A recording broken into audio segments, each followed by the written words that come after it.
ভারত দক্ষিণ আফ্রিকার ৫ ম্যাচের টি-২০ সিরিজ জমে উঠেছে দারুণভাবে। এমনটা আপনি বলতেই পারেন।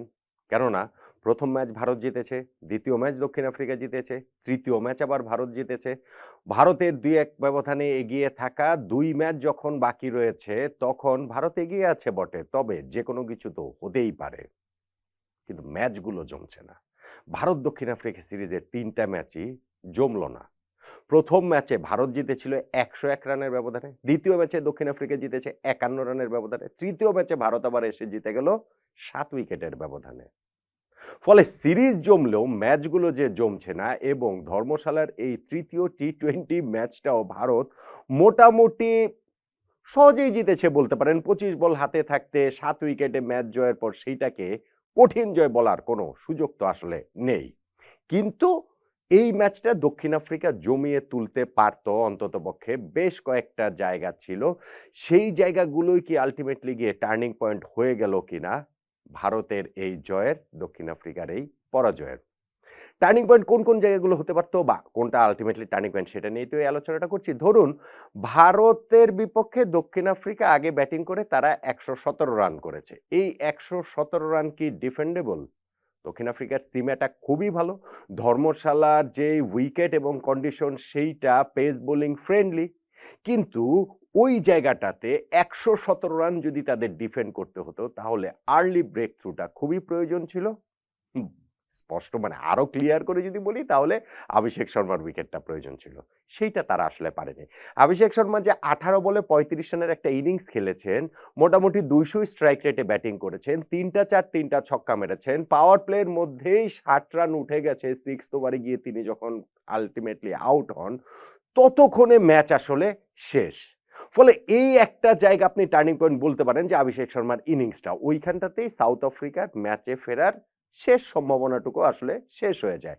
হ্যাঁ, তিনি আউট হয়েছেন। অন্য প্রান্তের ধরেন শুভমান গিল, তিনি একেবারেই নিজের ছন্দে আছেন পুরোপুরি তা বলা যাবে না। তারপরেও তো এই ম্যাচে তিনি স্কোর পেয়েছেন, ২৮ টা রান করেছেন।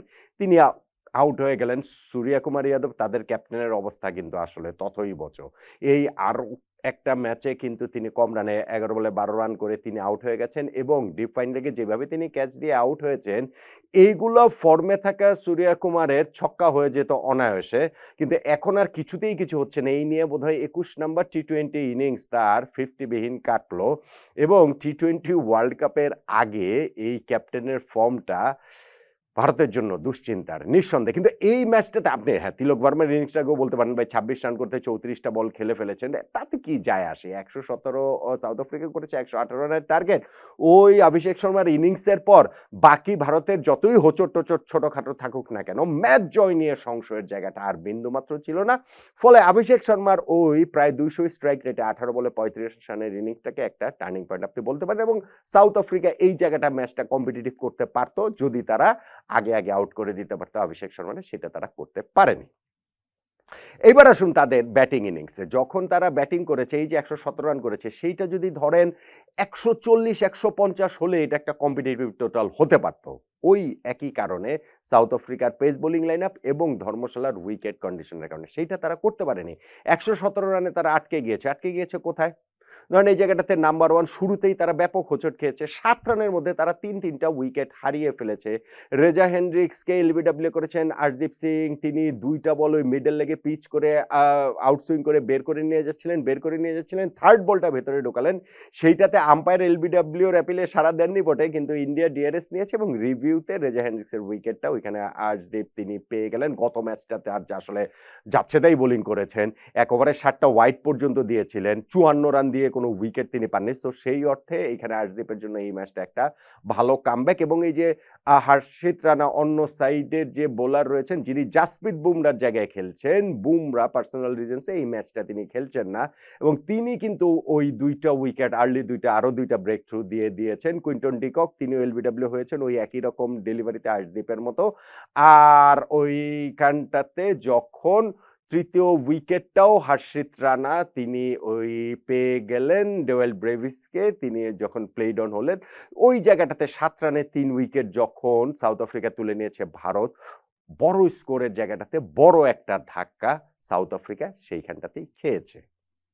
নাম্বার 2 আরেকটা জায়গা। সাউথ আফ্রিকা একটু কামব্যাক করার চেষ্টা করছিল। তখন বরুণ চক্রবর্তী যে পরপর ২ ওভারে ডনোভানকে এবং হচ্ছে গিয়ে ডনোভান ফেরেরা এবং মার্কো ইয়ানসেনকে তিনি যে গুগলিতে বোল্ড করে দিলেন, সেইটা আমার কাছে মনে হয় আরেকটা টার্নিং পয়েন্টের দাবিদার।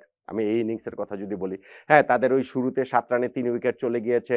তারপরে হচ্ছে গিয়ে ৩০ রানে 4th উইকেটও চলে গেল যখন ক্রিস্টান স্টাফসকে আউট করে দিলেন হার্দিক পান্ডিয়া। ভারতের তৃতীয় বোলার হিসাবে আরদীপ সিং জার্সি বুমরাহ পর তিনি টি-20তে ১০০ উইকেট তারও হয়ে গেল এবং শিবম দুবেও প্রথম ওভারটাতে যখন বোল্ড করে দিলেন ভিতরে ঢোকা একটা বলটাতে করবিন বসকে ৪৪ রানে ৫ উইকেট সাউথ আফ্রিকা পড়ে গেল। সেখান থেকে একটা কামব্যাকের চেষ্টা তারা করছিল, কেননা এক সাইডে এইডেন মার্ক্রাম ছিলেন, তার সঙ্গে ফেরেরার পার্টনারশিপটা হয়ে গিয়েছিল এবং তখনই যেটা আমি বললাম যে বরুণ চক্রবর্তী পরপর ২ ওভারে ২টা গুগলিতে ২টা বোল্ড করে দিলেন, ফেরেরাকে প্রথমে করলেন, তারপরে মার্কো ইয়ানসেনকে আউট করলেন। ফলে এই জায়গাটা, এই যে ২টা উইকেট, এইটা আমার কাছে মনে হয় যে আরেকটা টার্নিং পয়েন্টের দাবিদার। এবং এই ইনিংসের আরো একটা জায়গা এইডেন মার্ক্রাম। মার্ক্রাম তো ছিলেন সাউথ আফ্রিকার আশা হয়ে এবং তিনি যখন আউট হন তখনও ৯টা বল বাকি ছিল। সেই ৯টা বলও যদি খেলতে পারতেন বা শেষ পর্যন্ত যদি তিনি থাকতে পারতেন, ইউ নেভার নো, স্কোরটা তাদের আসলে ১৪০-৪০ হয়ে গেলেও যেতে পারত। ওই জায়গাটা থেকে আশদীপ সিং তাকে আউট করে দিয়েছেন। আজকে দুর্দান্ত বোলিং করেছেন, ৪ ওভারে ১৩ রান দিয়ে ২টো উইকেট নিয়েছেন, ১১ রান দিয়ে ২টো উইকেট বরুণ চক্রবর্তীর। এই দুইজনই হচ্ছে গিয়ে তাদের পিক বোলার। সবাই আসলে ভারতের ভালো বোলিং করেছেন। সো ওইখানটাতে ৪৪ না ৪৬ বলে ৬১ রান করেছেন যে এইডেন মার্ক্রাম, তার ওই উইকেটটাও অ্যাপারেন্টলি হয়তো অত গুরুত্বপূর্ণ মনে নাও হতে পারে। ৯টা বল বাকি ছিল। কিন্তু আমার কাছে মনে হয় যে ১৪০-৪০ সাউথ আফ্রিকা করলে হয়তোবা ম্যাচটা ইন্টারেস্টিং হলেও হতে পারত। ফলে সেইটাও আমার কাছে আরো একটা টার্নিং পয়েন্টের দাবিদার। ফলে ধর্মশালার এই ম্যাচটাতে সাউথ আফ্রিকা শুরুতে ব্যাটিংয়ে নেমে যে ১১৭ রান করেছে, সেই জায়গাটাতেই তারা ২০-২৫টা রান অন্ততপক্ষে কম করেছে ম্যাচটা কম্পিটিটিভ করার চেয়ে এবং করার জায়গা থেকে। এবং সেইখানটাতে টার্নিং পয়েন্টের কথা আমি বলছিলাম যে নাম্বার 1 তাদের ওই ৭ রানে শুরুতেই ৩ উইকেট চলে যাওয়া। নাম্বার 2 বরুণ চক্রবর্তীর ওই যে মিডল ওভার্সে একটা পার্টনারশিপ হয়েছিল যে সেখান থেকে পরপর ২ ওভারে ২টা উইকেট তুলে নেওয়া এবং নাম্বার 3 হচ্ছে গিয়ে এইডেন মার্ক্রাম যে ছিলেন শেষ দিকে গিয়ে তার উইকেটটাও ৯ বল বাকি থাকতে যখন তুলে নিলেন আশদীপ সিং, সেইটা। আর ভারতের ব্যাটিং ইনিংসের আরো একটা কথা বলতে হবে, যেটা নাম্বার 4 অভিষেক শর্মার সেই ইনিংসটা, সেই ইনিংসে সাউথ আফ্রিকার ম্যাচে থাকার, ম্যাচে ফেরার, ১১৭ রান ডিফেন্ড করার ন্যূনতম যে সম্ভাবনা, সেই সম্ভাবনার জায়গাটাও আসলে শেষ হয়ে গিয়েছে। এই ৪টাই আমার কাছে মনে হয় টার্নিং পয়েন্টের দাবিদার এবং তার মধ্যে যদি আমাকে একটা বেছে নিতে বলেন,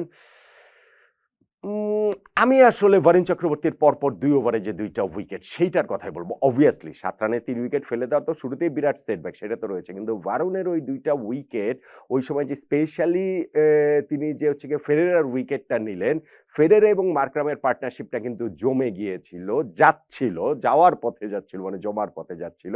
ফলে সেই পার্টনারশিপটা যদি আরো কিছুক্ষণ কন্টিনিউ করতে পারত, সাউথ আফ্রিকার স্কোরটা ১৪০-১৫০ হলেও হতে পারত। আমার কাছে তাই বাকিগুলো খুব ক্লোজ, কিন্তু এই বরুণ চক্রবর্তীর ওই স্পেশালি ফেরেরার উইকেটটাকেই, এরপর মার্কো ইয়ানসেনের উইকেটটাও পেয়েছেন, ওইটাকেই আমার কাছে আসলে ভারতের এই ৭ উইকেটের জয়ে সিরিজে ২-১ ব্যবধানে এগিয়ে যাওয়ার ম্যাচটাতে টার্নিং পয়েন্ট বলে মনে হচ্ছে। কতটা একমত হলেন আপনি? জানাতে পারেন।